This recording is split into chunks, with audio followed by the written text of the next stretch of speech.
Escrevendo à igreja de Tessalônica, Paulo disse o seguinte: "E pela palavra do Senhor, ainda lhes declaramos o seguinte: nós, os vivos, os que ficarmos até a vinda do Senhor, de modo nenhum precederemos os que dormem." Com base nessa passagem, os preteristas completos distorcem o significado do texto para afirmar que a segunda vinda de Cristo já aconteceu. Eles dizem que Paulo coloca a si mesmo dentro do grupo daqueles que testemunhariam a segunda vinda.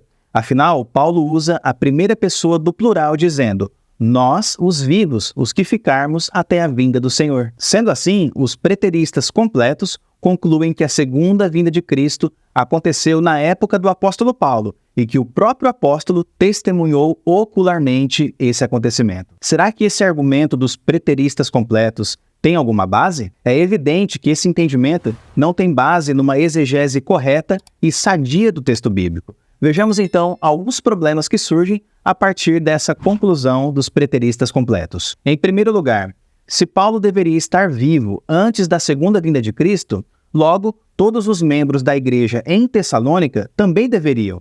Isso porque, quando Paulo usa a primeira pessoa do plural, o nós, ele está incluindo todos os irmãos da igreja também. Então veja, se alguém afirma dogmaticamente que Paulo testemunhou a segunda vinda de Cristo, essa pessoa é obrigada a afirmar que todos da igreja em Tessalônica também testemunharam esse acontecimento. Mas, em contrapartida, se é possível que um membro da igreja tenha morrido antes da segunda vinda, então existe a possibilidade de que Paulo pudesse morrer antes da segunda vinda também. Afinal de contas, ele utilizou a expressão nós, que inclui todos os irmãos daquela igreja e daquela época. Nenhum deles poderia ficar de fora. Fica evidente, portanto, que Paulo não está dizendo que cada pessoa da igreja escaparia da morte para experimentar a segunda vinda de Cristo no ano 70. Quando Paulo usa a frase nós, os que estivermos vivos, ele está estabelecendo um contraste entre dois grupos de crentes, os vivos e os mortos. Dessa forma, pessoal,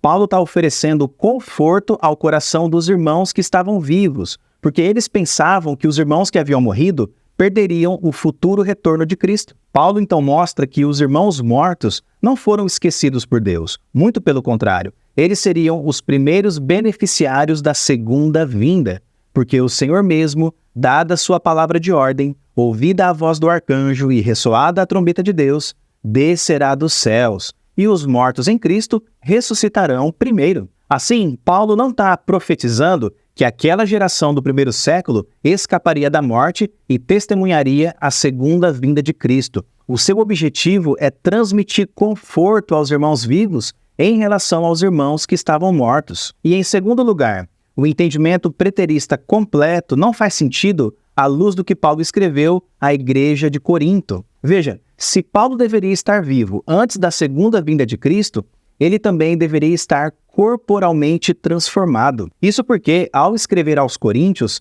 Paulo também usa a primeira pessoa do plural, o nós, incluindo a si mesmo no grupo dos corporalmente transformados. Veja, a trombeta soará, os mortos ressuscitarão incorruptíveis e nós seremos transformados. É evidente que a trombeta não soou, a ressurreição corpórea ainda não aconteceu e Paulo ainda não foi transformado. A ressurreição deve ser corpórea. Tentar espiritualizar esse acontecimento é pura distorção e heresia. Sendo assim, quando Paulo diz, e nós seremos transformados, ele simplesmente está se identificando com o povo de Deus, e não profetizando que eles seriam corporalmente transformados antes do ano 70. Poxa vida, todo mundo usa essa linguagem no dia a dia, e até uma criança tem capacidade de entender isso. Além do mais, em nenhuma parte da Bíblia é dito que a ressurreição corpórea dos crentes está próxima ou que ela deve acontecer em breve. O que a Bíblia diz é que o juízo de Deus contra Jerusalém,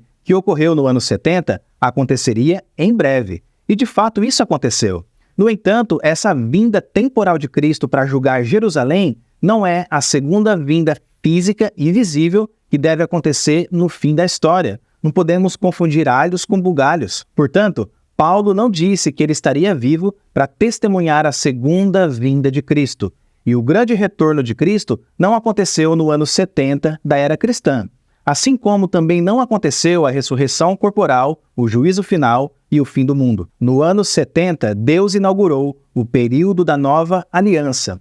Afirmar que todas as profecias se cumpriram nessa época é afastar-se do cristianismo bíblico e ortodoxo.